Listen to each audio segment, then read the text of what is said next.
A Weaker Conscience, I Corinthians 8, 4:13. By Pastor John Frederickson. My father had a good friend and neighbor, named Clarence, with whom he grew up.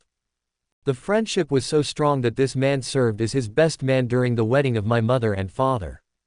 Clarence also had a clear testimony of knowing Christ as his Savior, godly deportment, and consistent involvement at church.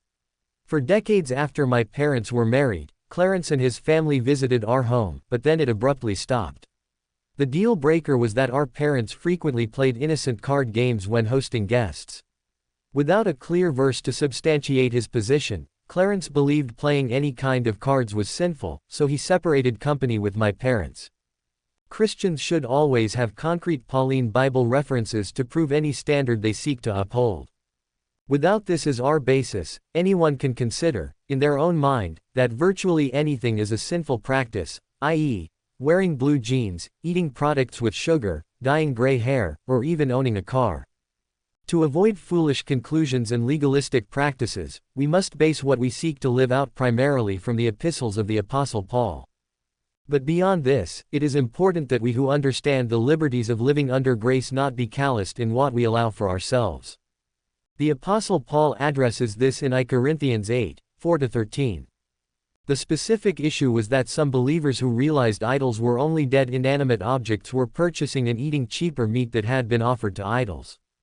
Paul admonished, "But take heed lest by any means this liberty of yours become a stumbling block to them that are weak, and through thy knowledge shall the weaker brother perish, for whom Christ died." VSS 9:11. The word, perish, here means to mar or destroy.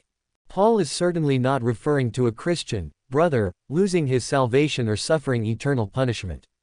Paul is saying it is wrong to stubbornly insist on using one's liberty to practice things that offend other believers.